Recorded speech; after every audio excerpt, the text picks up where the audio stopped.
Any of the other interns want to talk about and answer that question? I'm thinking in going into forensic science, so I'll be dealing with a little bit of technology with that. So yeah. CSI. Yes, My question to all of you. What has this taught you about business and office etiquette? You gotta be, like, kind of both go together. Like, you gotta be professional. You know, you gotta know what you're doing and what you want to do. And as far as the business side, you gotta like network. You gotta tell people who you are, what you're trying to do, what you're trying to accomplish, so they can try to get a better perspective, like of what you're trying to do with your life. They may be drawn into that and want to help you out with that. What do you mean by that? Like, In other words, what have you learned about dealing with an office atmosphere? you gotta stay on task. Like, just keep up with everybody, help them, like if they need help and stuff. Like, Yeah, if you see someone that don't know how a program works, like I would, like Deidre, so like she'll ask me like, Jaime, how does Dreamweaver work? I would help her out. I'll sit down with her, like, okay, this is what this button does, this is what this does. And if she still don't get it, you know, I'll slow down and I'll do like a demonstration for her, just so she can know what's going on. So, like, if I'm busy doing something else and the other interns need help, she'll know what to do if I give her the foundation to do what I told her.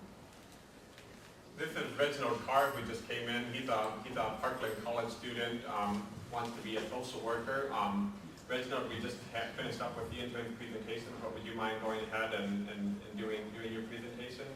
Okay, yeah, I really didn't bring a presentation or presentation per se, but I had more of a speech. Well, not even a speech, but what the presentation was about was to show what we learned this summer and what we did this summer. And you've probably seen in detail what we did already before presentations, but my experience this summer was very good, and my knowledge of the internet and web-based materials and downloading programs to be able to do more things is vast now. I didn't know, many people probably didn't know this, but you can just go on search engine, and if you want music, if you want movies or anything, you can just ask them what program you need, and they'll give you 1,700 different sources of how to get that program with detailed instructions, you know.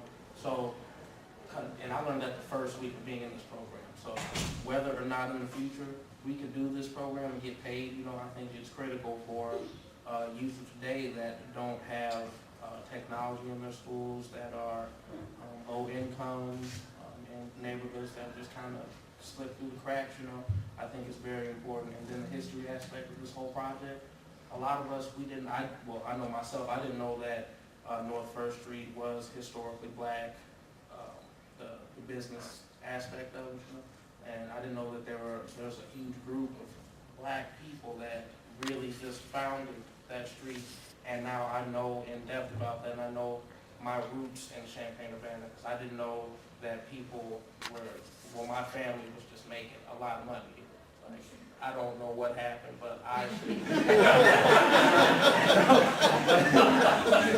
not going to say too much time on it. Yeah, that's what we did this summer, and it was hot and rigorous, but we got through it, we got a lot done, and we're probably going to do a little more in the future. Thank you. All right.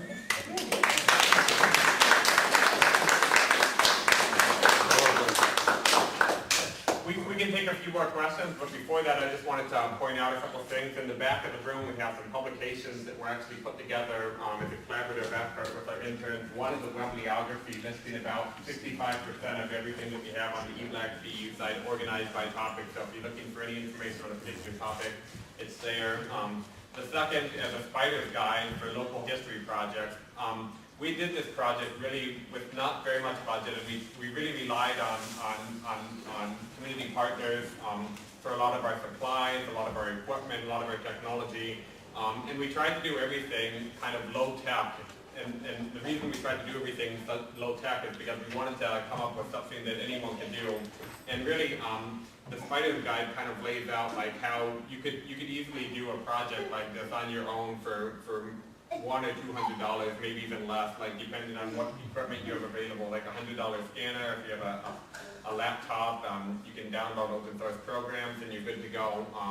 So we just kind of, in the Spider's Guide, kind of really laid out like how someone could just start doing this on their own and take advantage of what's there. And if anyone's interested in doing something like this, you can definitely count on me and talk to the interns about their experience to see if you'd like to do something like this for your family or for a family reunion or for a church anniversary or I don't know, a school graduation, anything. I mean, we really want to get people excited about not only downloading information from the internet, but also putting themselves online and their histories online. And I just wanted to say that because I see that some people are starting to go. So I wanted to make sure that people grab the publications that we have in the back that the interns really put together. And I think Cheryl Kennedy from the Early American Museum had a question. Actually, I just have a comment. The Doris Huskins Archive, of course, is housed at our facility, and you digitized a great deal of that material, and we want to thank you. It is so important to this county to have this documentation, and it's obvious that this has made a difference to your lives, and I want you to know that it's going to make a difference to the lives of everyone here in the county as well. So thank you very much. Thank you. I have a question, if I could make a couple quick comments. One, congratulations. The other, I've worked at the City of Champaign, and at the very minimum, we'd be happy to put a link on the 150 website to your work so that people who maybe are looking at the history of Champaign then would see your site and be able to see more specifically about Black history. So at a minimum, that is an easy thing to do. And there's some, Reverend Bogan knows how to get in touch with me. I'm obviously not my finance director or costume right now. I bike here, so I have a business card, but I can give contact information. The other, the question, and I think it was Sherodyn, is that, getting that correctly?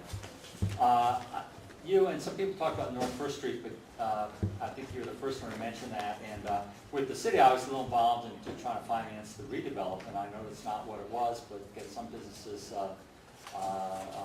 support them there.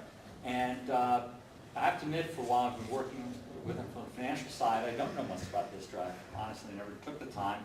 And could you just kind of sum up and what's the impression or that you got out of your look at the history on that? I just would be interested to hear what you had to say about that. Well, it's changed a lot over the years. When I say that, I mean that people, I talked to this lady named Beverly Jackson, and she was giving me all this input about how when she was little, how she had her and her siblings, and her dad would take them to certain places like they had a chicken place, like they had all these restaurants, and then they had this bar. And what I learned about the bar is that it was really violent. They had a lot of violence in the bars, like there were shootings and beating and like all this. It was just like a lot of violence. It was just like for me to hear that, it was like, wow, really? Like that really happened on North First Street. So it was just those kind of things. And they were talking about how they had all these hair places, these barber shops. And this guy, I was talking to this guy named Foreman Percy, and he told me it was like the livest area in Champaign. Like North First Street was, you couldn't drive down there, there was nothing going on. They always had something going on. And they were just telling me like how big it was. It was just a big street. And now that I look at it today, it was just like, wow, that's really how North First Street was and how it possibly can still be. But there were just a lot of changes that they mentioned, and they were just giving me a lot of feedback and a lot of input. And it was just amazing to hear how much North First Street has changed from that time up until today. Thank you. And I'll say, Jaime is finishing up the North First Street website. All the videos, we edited them in the documentaries. They're all on our YouTube channel, which is just youtube.com/eBlackCU. And we're also building like a separate website just to house all the North First Street documentaries and give an introduction, and that should be live and accessible to the eBlackCU website within the week. Any other questions? I'm just curious, a few of you said this is the first time you've gone out and interviewed people. So what was your impression of the interview process before, and what did you learn about it once you did it? I learned like the different questions to ask depending on what the topic is you're trying to get across. Like, she gave us like a list of stuff, and she gave us a list since we were talking about people's murals. We came up with a whole bunch of questions and summed them down to the ones we should ask, depending on if they were artists or if they were just people in the community they should live on Park Street. And one thing I learned from Angela is about recording or documenting someone's history.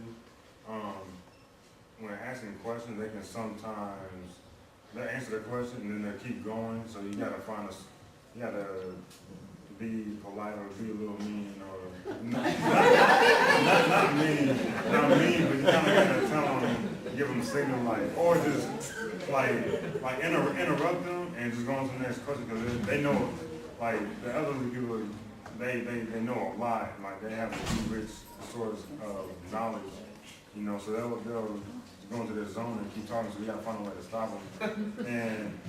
And I learned, like, you gotta ask them, you gotta be specific to what you want. There's something you wanna know, you gotta be specific and detailed to the point.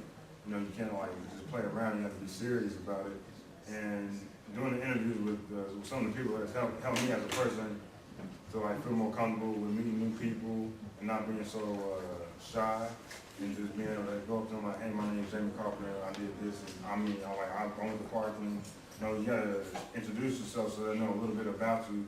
So once they feel comfortable with you, you know, they'll be more open to you and will be willing to share their thoughts with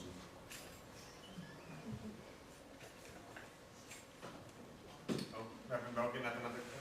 I just met a young lady who is actually giving us the opportunity to put articles into the News Gazette. And I would be willing, really want to know if the interns would be willing to actually write their story so that it can actually be posted in the News Gazette. I'll do it. We have 3 I'll do it, I think. 4. Yeah, so that sounds like let's do that. No, well, you indicated some interest in getting some material into the 150th celebration.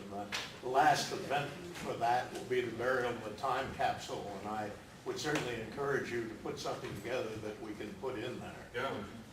Yeah, we could. Yeah, I mean, I can think of a couple of different things. I mean, we could burn a DVD-R and hope that 50 years from now they have. I don't know. I can think of something. One of the questions whether Put a machine in the there. distance could be in one of these years. Yeah. When's that being put? That's I think late October. Okay. Actually, well, maybe even later, so Yeah. we can get back to that. Okay. Yeah. I think I saw back of the room someone. Is there an opportunity for community members to be able to take part in digitizing some of their family family tree or the research that they've done to be able to? Yeah, definitely. I mean, there's a number of different options to that. I mean, you could, if you have a scanner at your home, you can scan it in, and then people can just post directly to the website, or if you email me, I could add it to the website. If you don't have a scanner and you'd be interested in using a scanner, we now have 3 scanners at the computer lab at Salem Baptist Church, which is kind of our base, and the computer lab at Salem Baptist Church is open due to Parkland College on Friday afternoons. They have programs. Parkland has programs at Salem Baptist Church Friday afternoons, and if you email me or Reverend Bogan, we also try to keep the lab open at different times. So we can definitely help you or anyone who doesn't have access to a scanner and would like to digitize some family histories. They're more than welcome to just get in contact with us, and we're happy to help. And we also have a contact form on our website, and or you could call me or email me or whatever. I'm happy to help.